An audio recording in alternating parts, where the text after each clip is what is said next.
নমস্কার, আমি রাজ। আপনারা দেখছেন খবর 24 ঘন্টা। নমস্কার সকলকে।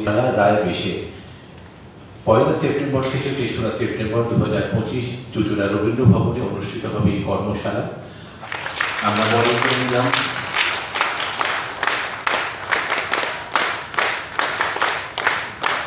ধন্যবাদ জানাই।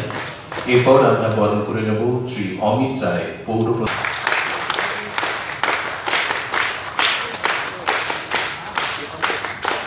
দলের পক্ষ থেকে স্যারকে আমরা বরণ করছি।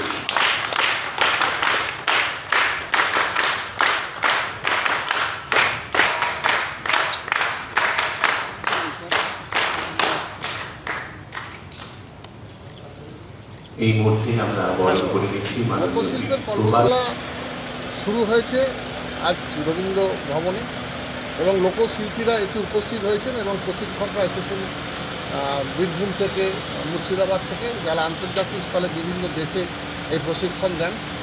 লোকশিল্প বাংলার আবহমান কালের বাংলার শিকড়ের সঙ্গে যুক্ত। এই সংস্কৃতিকে আবার নতুন করে বাংলার মাটিতে রঞ্জিত করেছেন বাংলার মুখ্যমন্ত্রী মাননীয় মমতা বন্দ্যোপাধ্যায়। তারই অনুপ্রেরণায় সমস্ত জেলায় এই লোকশিল্পের 3 দিনব্যাপী কর্মশালা চলছে এবং হুগলি জেলায় এই কর্মশালা আজকে শুরু হলো।